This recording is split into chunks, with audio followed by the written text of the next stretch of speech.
Hey everybody, it's Craig with Smartphoneenvy. I'm here with today's smartphone news, Wednesday, October 26th, 2011. This just in. First up, file under fuck you, fuck you. Microsoft continues their campaign of pay me or I'll put a cap in your ass tactics, with its latest victim being Compal Electronics. Microsoft, unable to create a mobile operating system that didn't completely suck when smartphones were first launched, was however smart enough to create a portfolio of patents large enough to cost every OEM and ODM millions if they happen to put out a smartphone today running Android. Those currently paying the VIG include Samsung, HTC, Acer, ViewSonic, Onkyo, General Dynamics, Velocity Micro, Winstron Corp, Quanta Computer, and now Compal. Microsoft is also suing Motorola Mobility, Barnes & Noble, Foxconn, as well as Invecta Corp, and claims that they have quietly persuaded over 55% of Android ODMs and 53% of Android OEMs to agree to a licensing or VIG agreement. Bottom line, if you can't create something better than someone else, just sue the fuck out of them. For more on this story, as well as some of the lame Microsoft patents, hit the link in the description. Next up, file under, this is taking fucking forever. Nokia World kicked off today with the debut of two new Nokia handsets, both running Windows Phone 7 Mango, the Lumia 800 and Lumia 710. The new Lumia 800 offers the same solid N9 build from a single piece of polycarbonate in black, cayenne, and magenta, along with some new features like Nokia Drive and Nokia Music. Nokia Drive offers free turn-by-turn 3D voice-guided navigation, making it the only Windows phone with voice-guided navigation currently available. Specs include a 1.4 GHz processor, 512 megabytes of RAM, 3.7-inch clear black AMOLED WVGA display, 8 megapixel camera with Carl Zeiss optics, dual LED flash, 720p video capture, 16 gigabytes of internal storage, 25 gigabytes of free SkyDrive storage, and a 1450 milliamp hour battery.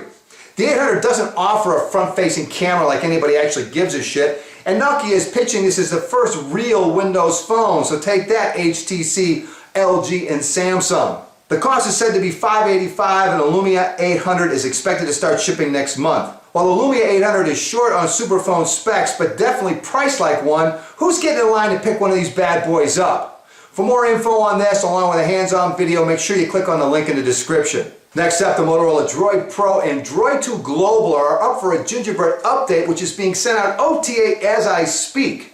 The OTA updates the OS as well as fixing some bugs and providing some additional new features. The new features include a download manager app, improved task manager and manage applications, number and symbols can be typed without having to switch to a new keypad, along with a new UI and color scheme.